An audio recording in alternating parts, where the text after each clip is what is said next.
What's up, guys? There's a brand new movie coming out May 9th called Clown in a Cornfield. It's a horror slasher with clowns, obviously, and we're going to review it. Let's go.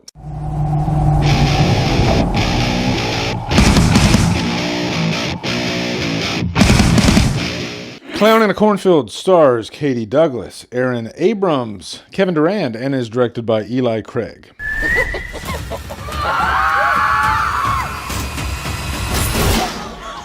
What's up, guys? Welcome to a brand new 2025 review. We're going to review Clown in a Cornfield. This is a trailer I saw. Don't watch the trailer, by the way. It gives away way too much, but it did tickle my fancy. And there's that one scene in the trailer. It's very comedic where you got three would-be victims and then one of them covers the other's mouth and it, kind of goes in succession. And then all of a sudden the killer covers the last mouth and it's quite funny. So that one scene really sets you up for what type of movie this is. There's also a lot of blood in the trailer, and there's a lot of blood in the movie. So, it's a slasher film. We're going to get into, I guess, the nuts and bolts, as I like to say. There's some things that were kind of annoying about the movie, but there's also some good, too. But first off, let's give you a quick plot synopsis. Our main character is Quinn, played by Katie Douglas, and she comes to this small town called Kettle Springs with her father. Her mother just recently passed away, and so her father, who becomes the town doctor. We've seen this in so many different types, the fish out of water type setup. But she does make friends pretty quick. Matter of fact, there's this one guy that shows up right at the beginning of the movie by the name of Russ, big lumbering guy. Young guy. I think he just wants to be a friend to her, but he is sort of set up kind of like a red herring because he shows up and then you don't see him again until later in the movie. By the way, this is a spoiler-free review. But yeah, the setup here though is that in the 90s, early 90s, what are you doing? Is Levi peeing on the floor? I just took him out potty. I don't think he's peeing on the floor. Let me check. This movie opens up in 1991, and there's definitely like a big Jaws homage at the beginning. You see the camera like panning across this young group of people around like a campfire. There might even be a guy playing a guitar. I can't remember, but you got the couple kissing and all that. And then the one girl who's supposed to be kind of like Chrissy goes out into the cornfield instead of the ocean, and there's just a whole like Jaws type setup where she's killed, which I thought was pretty cool, actually, really funny. Everybody pays homage to Jaws, why would they not? But it was a sort of a fun little intro to the movie. But then we fast forward to the present day. Kettle Springs is a really small town, and there is this sort of Founders Day is what they're calling it. Remember I reviewed Founders Day last year, like January of last year? This is sort of the same type setup. You got the mayor played by Kevin Durand, who has a very small part in the movie. I think they were just looking for some star power here, and so they hired Kevin Durand, because he is pretty much the biggest star of the movie, but he's not in it that much. This is a slasher movie, and our main characters are young type folk, right? And for a slasher movie, that just makes it fun. But Quinn makes some friends pretty quick, and they're going to doing what young people do. They go to like the party and everything. There's a big barn type party. Kind of like Halloween 5. But eventually these killings do start happening, and the killer has a signature. He leaves this little like wind-up jack-in-the-box every time he kills someone. It does feel like it takes a minute to get to the kills, which is fine.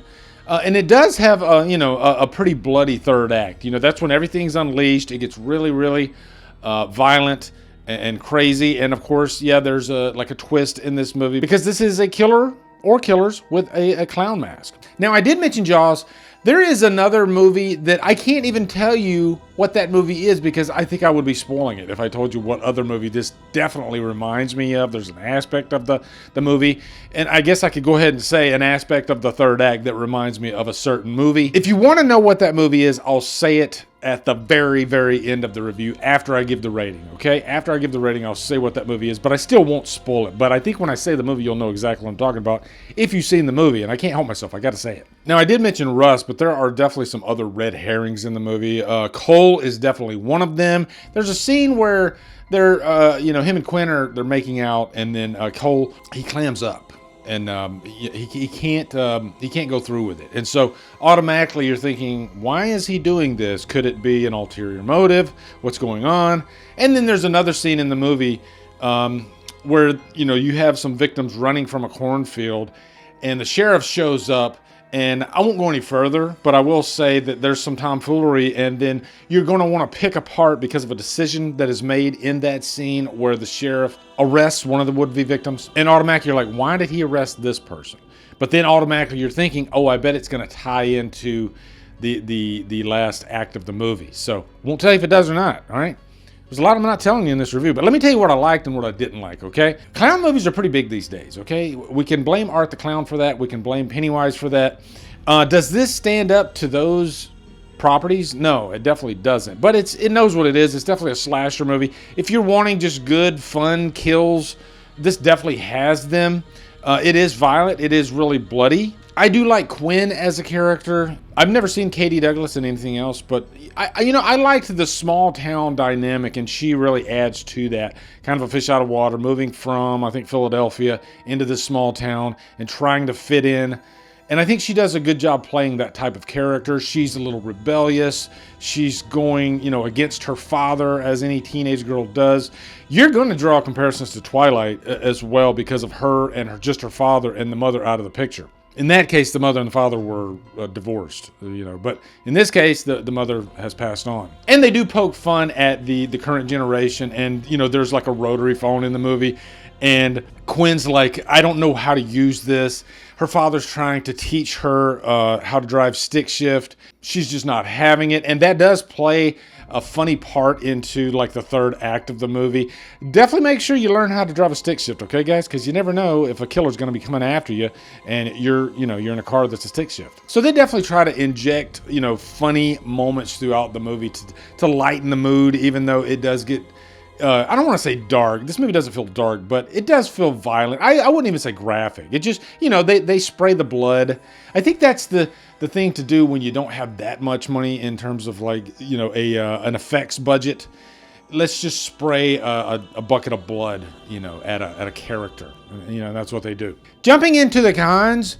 I don't think this movie reinvents the wheel. I think it borrows aspects from other movies. I do think it feels like almost like a CW TV movie at certain points, cinematography wise. That's not really a horrible thing. I think there's still some fun to be had, and I think that it's decent cinematography, all right? But it doesn't feel like, a visionary type director or cinematographer that's doing this movie. It feels like meat and potatoes slasher fare, right? Doesn't really push any boundaries. And I think, unfortunately, a lot of the aspects of this movie are going to be sort of forgettable. Not taking away anything from the characters, although the script is, I don't want to say weak, but, I don't think the script is very, witty or anything like that. I think it's just a stock script that's moving the characters through the story just so we can get from point A to point B to point C and so on. If I could compare this to any movie as far as like a slasher movie with a fantastic script is the first Scream. The first Scream, I think we take that movie for granted in terms of script writing because Kevin Williamson's script writing in that movie is, freaking top notch. There's a reason why everybody was hiring the guy at the time because, man, he knew how to handle witty, quirky type characters. And there was just so many fun moments, but also some terrifying moments in the first Scream. And I think this movie, it doesn't reach that height at all, okay? And unfortunately, I think it's going to get buried in a lot of other horror movies this year. I don't think this is as good a year as last year, but I do think we have some great horror movies like Sinners was phenomenal and still performing so well. I mean, you got freaking Tom Cruise supporting and promoting a little horror movie, which is pretty damn cool. So overall, guys, I'm just going to give this like a straight up humdrum. And it is a shame because when I saw the trailer for this, I was like, oh, damn, I got to see that. That looks really fun. But I think it just didn't live up to the hype, in my own mind that I created for it. I thought it was just okay. I didn't regret watching it. I had a decent time with it. But yeah, I think it's just fun. I think it's okay. I think you could wait to rent it at home. I don't think if you're like in a pinch and you don't really want to spend the money on the movie, maybe not go see it. But yeah, I think it's okay. It's not, there's a lot of movies like that this year. Okay, this is the year of meh so far, with a couple of exceptions. So let me know what you guys think of Clown in a Cornfield. Have you seen it? Looking forward to hearing your thoughts. And be sure to join us. I'm going to try to get this up tonight. So tomorrow night, every other Monday, we're doing the Hit the Bricks podcast. It's a live stream on YouTube every other Monday night. And then the next day, I usually put it on Spotify. But I'd love to see you guys there. And you can, because we're talking horror news, right? And just kind of shooting the shit. It's me, Davey Deathray, and Nick from the Lost River Drive-In. So hopefully see you guys there tomorrow night. Also, be sure to come over to Killer Flicks, where I talk horror all day and every day on Fridays. Review for Fridays. Follow me at Drumdums on all my socials. Support me on Patreon. Become a channel member. Buy me a coffee. Guys, thank you so much for watching. Have a good day, and Drumdum out.